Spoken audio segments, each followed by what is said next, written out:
Il est 10 heures du matin à Washington District de Columbia, et deux responsables diplomatiques se rencontrent. L'un vient de l'ambassade de Slovaquie, l'autre de l'ambassade de Slovénie.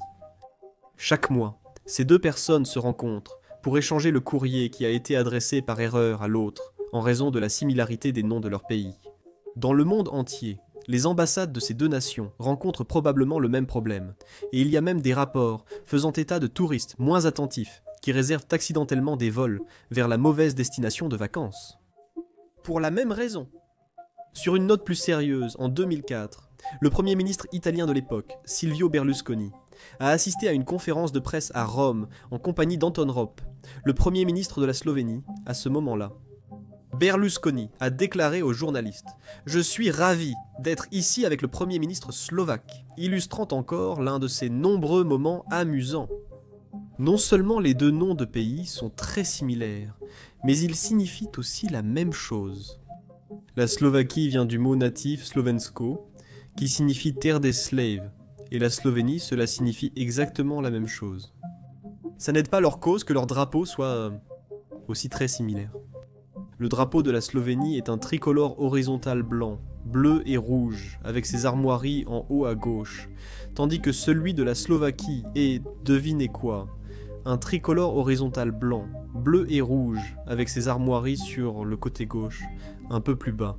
Mais même l'intérieur des armoiries est similaire, avec une montagne à 3 sommets représentés. Pourquoi deux pays portent-ils des noms et des drapeaux si similaires, alors qu'ils sont pourtant deux nations distinctes? La réponse rapide, si vous ne voulez pas regarder toute la vidéo, c'est que les deux noms proviennent d'une racine slave commune, simplement utilisée par deux peuples slaves différents par coïncidence, tandis que les drapeaux reflètent une identité culturelle commune d'un réveil national slave contre l'empire des Habsbourg, en se référant au drapeau russe comme source d'inspiration. Mais si vous voulez une explication plus approfondie, continuez à regarder pour en savoir plus.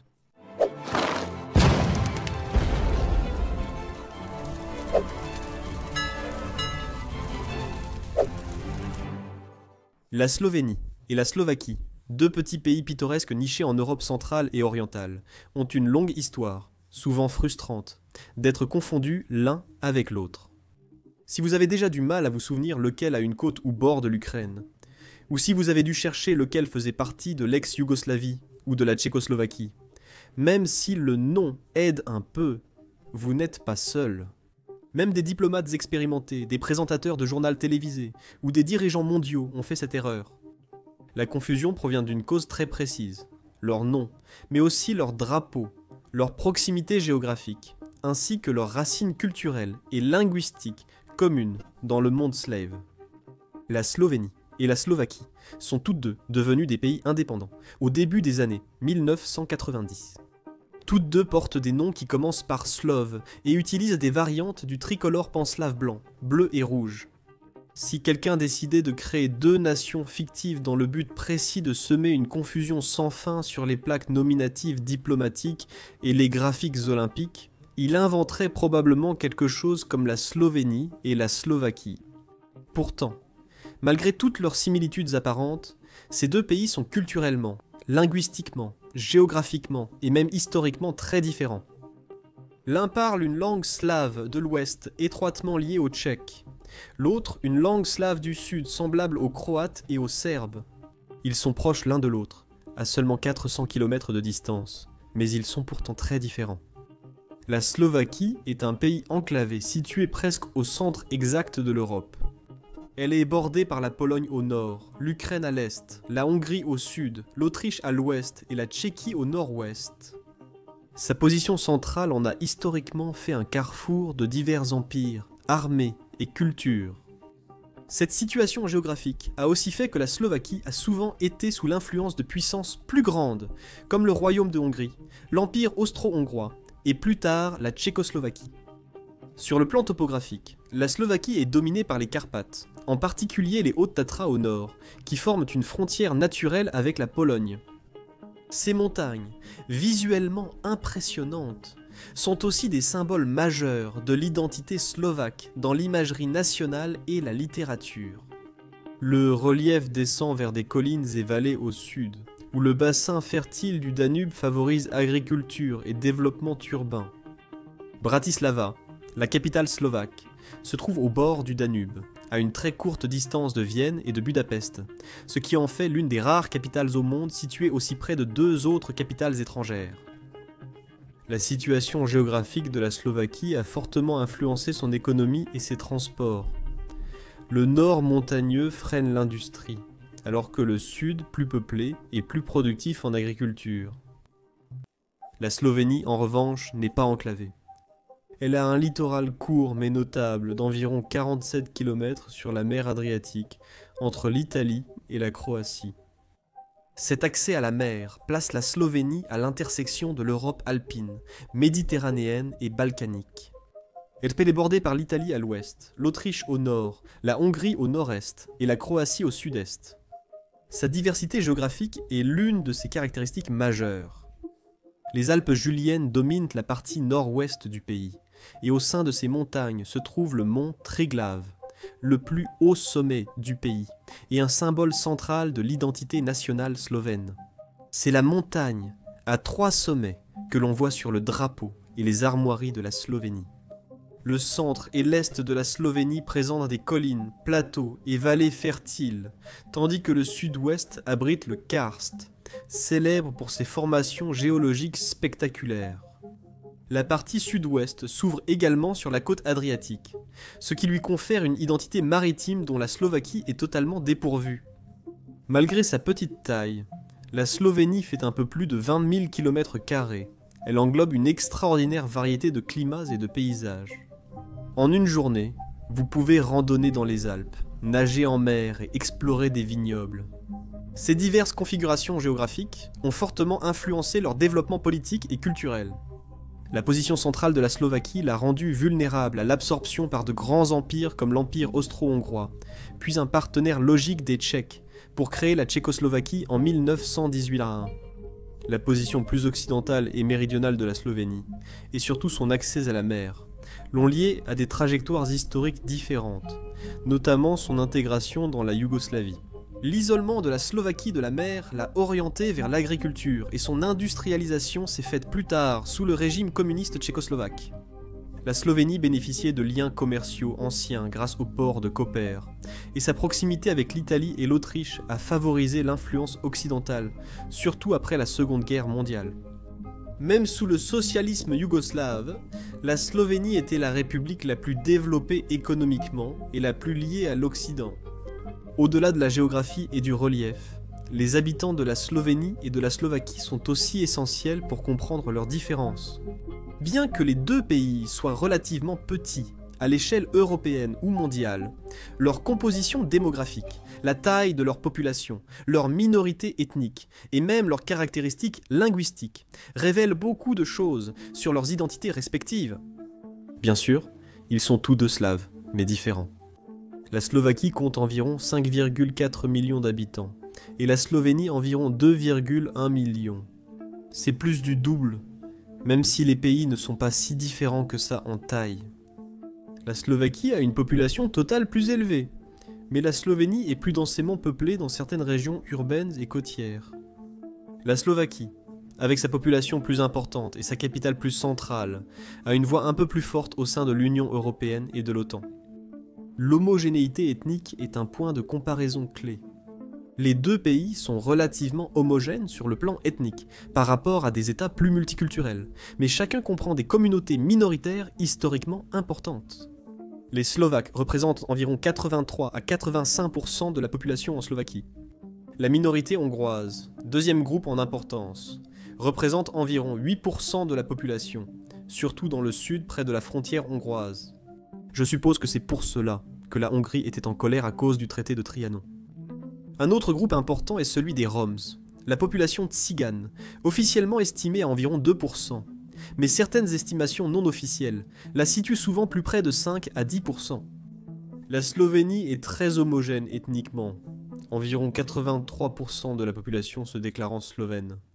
Cela illustre les efforts de construction nationale et la consolidation ethnique pacifique de la Slovénie, surtout après la dissolution de la Yougoslavie.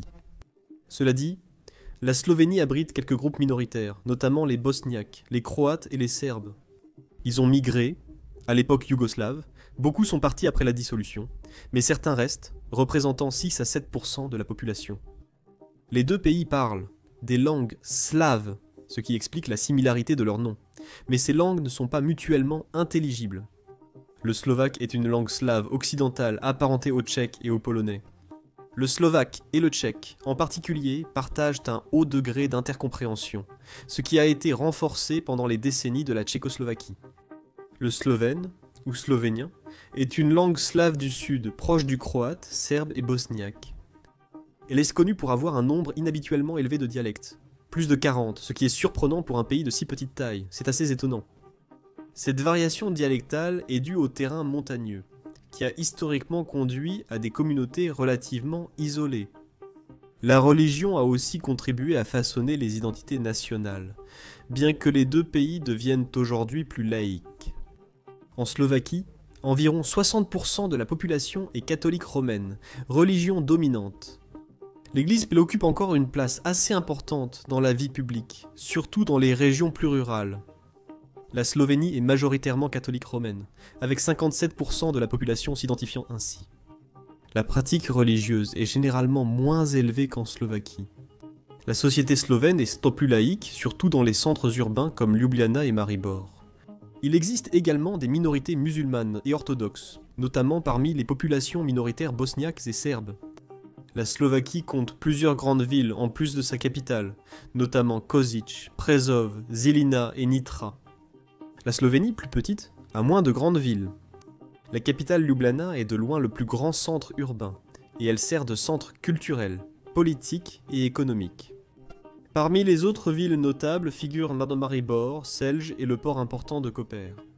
Maintenant que nous comprenons toutes ces différences géographiques, linguistiques, religieuses et historiques dans l'histoire des deux pays, revenons au cœur du mystère, à savoir l'étymologie de leurs noms. Slovaquie et Slovène dérivent toutes deux d'une racine proto-slave commune, qui fait référence à une personne slave. Le mot est étroitement lié à slovo, qui signifiait mot ou parole, et portait probablement l'idée de personnes qui parlent notre langue, par opposition aux étrangers dont la langue n'était pas comprise, souvent appelés Nemci, en lien avec le mot slave pour muet. C'est pourquoi les Allemands sont appelés Nemzi ou Miemci dans de nombreuses langues slaves. En essence, ces premières tribus slaves se voyaient comme le peuple parlant, se distinguant de leurs voisins par une langue commune. De cette racine linguistique et culturelle sont nés de nombreux noms qui allèrent finir par se diversifier en différentes identités ethniques et nationales au sein de l'univers slave, comme les Slaves, les Slovaques, les Slavines, les Slavoniens, et ainsi de suite. L'origine commune explique pourquoi les deux noms commencent par slave, même si les groupes qui s'appellent aujourd'hui slovaques et slovènes s'étaient déjà séparés sur le plan linguistique et géographique dès le début du Moyen Âge. Alors, découvrons ces divergences. Le terme slovaque, au pluriel Slovakis, en est venu à désigner spécifiquement la population slave occidentale vivant dans ce qui est aujourd'hui la Slovaquie. Ces personnes faisaient partie de la première expansion slave en Europe centrale, tombant finalement sous la domination de la Grande Moravie puis du Royaume de Hongrie. Au fil des siècles, l'identité slovaque s'est affirmée comme distincte de celle des Tchèques et des Polonais, même s'ils sont restés sans état propre pendant la majeure partie de leur histoire. Sous la domination hongroise, la langue slovaque fut réprimée, et sa culture survécut surtout dans les zones rurales et les institutions religieuses. Au XIXe siècle, pendant la Renaissance nationale slovaque, des intellectuels ont codifié la langue slovaque et créé une identité nationale moderne. Le mot Slovaquie, ou Slovensko, a commencé à être utilisé plus largement pour désigner leur terre. En anglais, et dans d'autres langues, Slovaquie est devenue la traduction standard. Le suffixe ia est une terminaison latinisée, utilisée pour créer des noms de pays correspondant à un peuple spécifique. Ainsi, la Slovaquie signifie essentiellement « terre des Slovaques » ou « terre slave », mais en faisant référence à un groupe ethno-linguistique très spécifique, les peuples slaves de l'Ouest, qui habitent la région. Et qu'en est-il de la Slovénie ? Son nom suit une logique similaire, mais concerne un autre groupe slave, les Slaves du Sud, appelés Slovènes, au singulier slovène et au pluriel slovanci.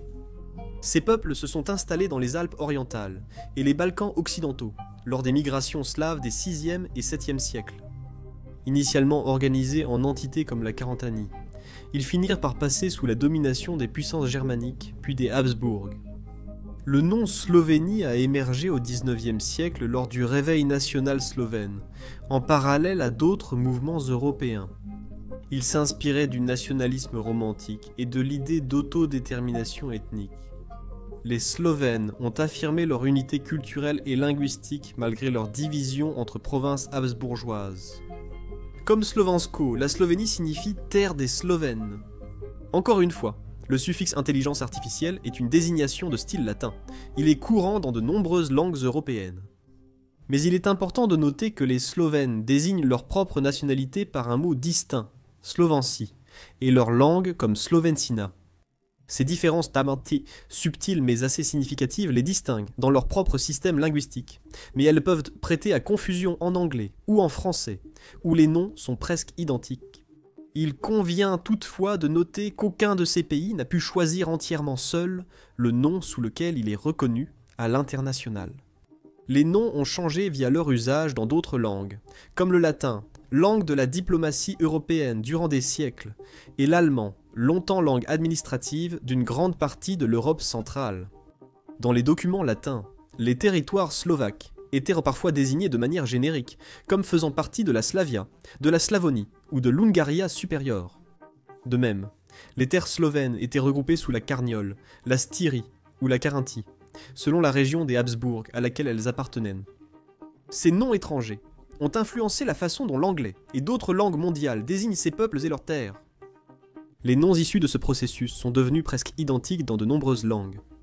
La confusion autour des noms est aggravée par l'existence d'autres noms de pays ou de régions d'origine slave, comme la Slavonie, une région de l'est de la Croatie, Slavia, un terme poétique ou historique pour désigner l'ensemble du monde slave, et d'autres préfixes slavo, que l'on retrouve dans des noms comme Slavograd, Slaviansk, Slavian, entre autres. Beaucoup de ces noms, bien que non liés politiquement, partagent une base linguistique et culturelle slave commune. Pour les étrangers, ces distinctions sont souvent floues. Autre chose qui se confond, littéralement cette fois, ce sont leurs drapeaux. Il faut d'abord comprendre l'origine du tricolore rouge, bleu et blanc dans le symbolisme national slave. Ces couleurs ne sont pas choisies au hasard, elles ont été adoptées au XIXe siècle par plusieurs mouvements nationalistes slaves émergents. Le drapeau slovaque, inspiré de celui de la Russie, comporte 3 bandes horizontales, blanc, bleu et rouge. Près de la hampe du drapeau se trouvent les armoiries slovaques, qui présentent une double croix patriarcale blanche ou argentée, montée sur un talon central bleu, avec 3 sommets montagneux, le tout dans un bouclier rouge. Le drapeau, au ratio de tiers, a été adopté pour la première fois en 1848 lors du soulèvement slovaque contre les autorités hongroises. La double croix blanche est un ancien symbole chrétien lié à la Grande Moravie, un royaume slave médiéval, souvent considéré comme l'ancêtre spirituel et historique de la Slovaquie moderne. Les 3 collines symbolisent les montagnes Tatra, Fatra et Matra. Les 2 premières se trouvent en Slovaquie. La dernière est en Hongrie, mais historiquement liée à la Slovaquie. Le bouclier rouge fait écho aux traditions héraldiques du royaume de Hongrie, où la Slovaquie s'est trouvée pendant des siècles. Le drapeau de la Slovénie se compose également de ces 3 mêmes bandes. L'emblème qu'il arbore est un mont Triglav blanc stylisé sur un fond bleu. 2 lignes bleues ondulées représentent la mer et les rivières, et 3 étoiles jaunes à 6 branches disposées en triangle sont empruntées aux contes médiévaux de Sully. Les proportions du drapeau sont d'1/2, ce qui le rend légèrement plus long et plus étroit que celui de la Slovaquie. Les origines du drapeau remontent également au mouvement national slovène, dans les années 1840. Cependant, comme les Slovaques, les Slovènes n'ont pas eu leur propre État si tôt et le drapeau est resté non officiel. Sous la Yougoslavie, les Slovènes utilisaient l'étoile rouge et le tricolore yougoslave. Ce n'est qu'en juin 1991, lors de l'indépendance, qu'ils ont adopté leur drapeau actuel. Ce chevauchement de design entraîne une confusion lors d'événements internationaux, comme les Jeux Olympiques, où les diffuseurs se sont souvent trompés de drapeau, ou durant des réunions de l'Organisation des Nations Unies. Les 2 pays ont pris des mesures pour différencier leurs drapeaux, la Slovaquie a ajouté un blason pour éviter la confusion avec la Russie, tandis que celui de la Slovénie, stylisé de façon unique, ne suit pas les règles héraldiques classiques, le rendant distinct. Mais malgré ces efforts, les observateurs occasionnels trouvent toujours assez difficile de les distinguer, surtout à distance ou sur des images de faible résolution, et donc, au final, il est facile de comprendre pourquoi les gens confondent la Slovénie et la Slovaquie. Ce sont deux petits pays slaves d'Europe centrale indépendants depuis le début des années 1990. Leurs noms et drapeaux sont presque identiques, partageant couleurs et dispositions, et chacun a une montagne à 3 sommets sur ses armoiries. Même des diplomates et des journalistes chevronnés tombent dans la confusion. Mais lorsqu'on creuse un peu plus, il devient clair que les similitudes sont davantage dues au hasard qu'à une intention délibérée. Merci beaucoup d'avoir regardé cette vidéo. Si vous souhaitez voir la vidéo de chaque semaine en avance, ainsi qu'accéder à du contenu supplémentaire, n'hésitez pas à soutenir la chaîne sur Patreon. Mais si vous ne le souhaitez pas, ce n'est pas grave. Merci encore d'avoir regardé ici, et je vous dis à la prochaine pour plus de culture générale.